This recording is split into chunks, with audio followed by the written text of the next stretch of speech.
मैं रमेश पटेल आप सभी लोगों को हाथ जोड़कर नमन करता हूं और मां जगदम्बा की एक ऐतिहासिक रहस्य बताना चाहता हूं, जो रायबरेली सरोन क्षेत्र के जौदहा गांव की घटना है, जहां प्रभु परशुराम जी का जन्म हुआ था और त्रेता युग से आज भी ये पर्व मनाया जाता है।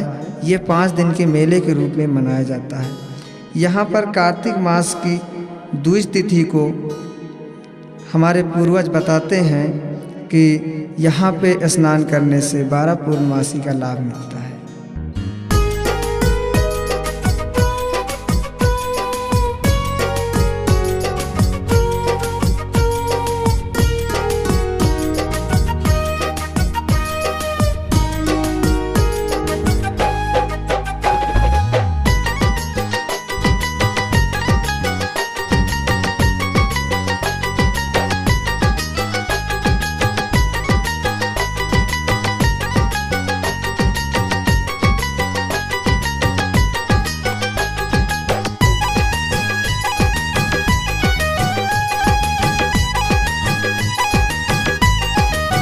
माँ जगदम्बे तेरे दर पे जो भी आते हैं, माँ जगदम्बे तेरे दर पे जो भी आते हैं, झोलियाँ भरती हो ना खाली हाथ जाते हैं, झोलियाँ भरती हो ना खाली हाथ जाते हैं।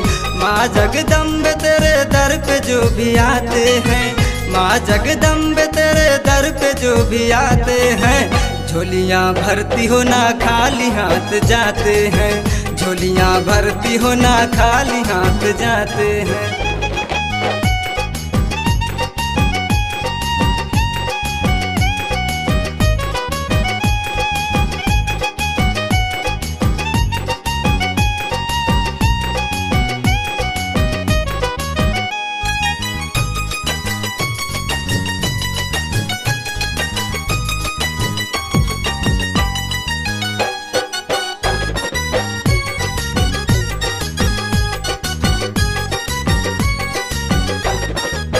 हाथ जोड़ के मैया तेरा गुणगान करूं, तेरे लल्ला परशुराम को प्रणाम करूं।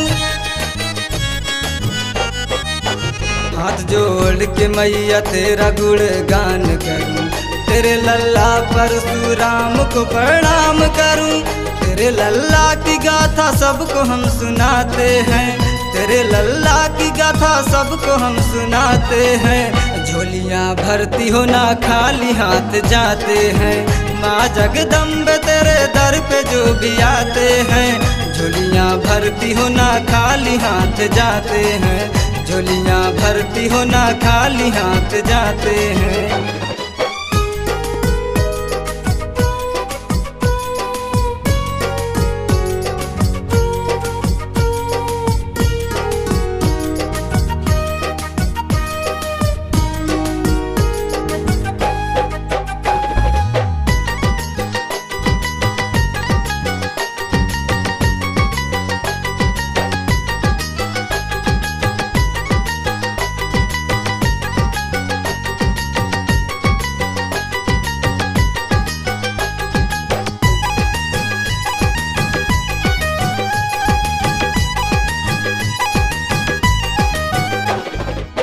परशुराम जी का जन्म था यहीं पे हुआ, जौदहा गांव आज है वहाँ पे बसा हुआ।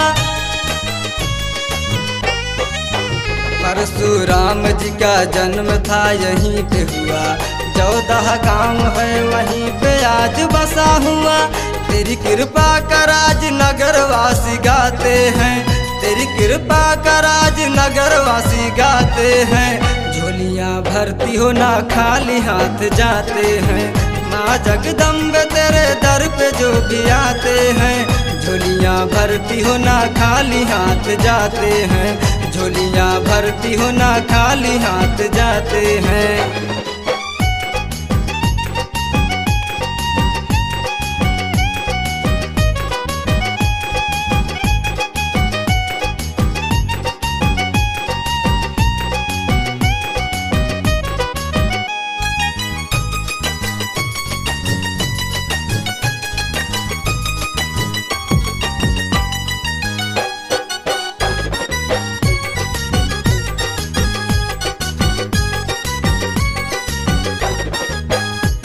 जौदाहा और तहसील सलवन है, जहाँ पे धाम तेरा जिला रायबरेली है।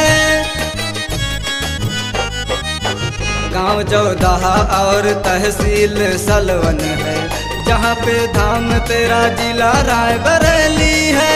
उमेश रमेश तेरे गुण की गाथा गाते हैं, उमेश रमेश तेरे गुण की गाथा गाते हैं। झोलियाँ भरती हो ना खाली हाथ जाते हैं, माँ जगदम्बे तेरे दर पे जो भी आते हैं। झोलियाँ भरती हो ना खाली हाथ जाते हैं, झोलियाँ भरती हो ना खाली हाथ जाते हैं।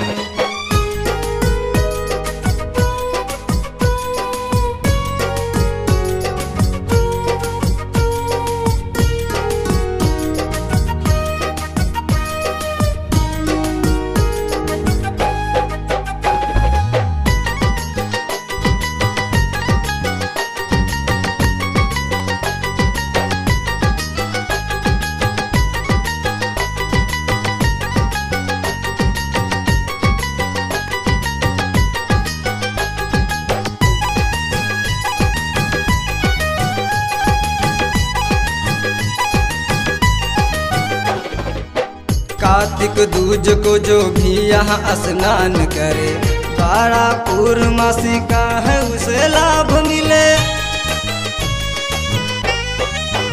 कार्तिक दूज को जो भी यहाँ स्नान करे, 12 पूर्णमासी का है उसे लाभ मिले।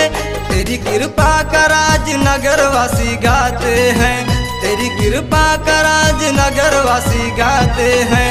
झोलियाँ भरती हो ना खाली हाथ जाते हैं, माँ जगदम्बे तेरे दर पे जो भी आते हैं। झोलियाँ भरती हो ना खाली हाथ जाते हैं, झोलियाँ भरती हो ना खाली हाथ जाते हैं।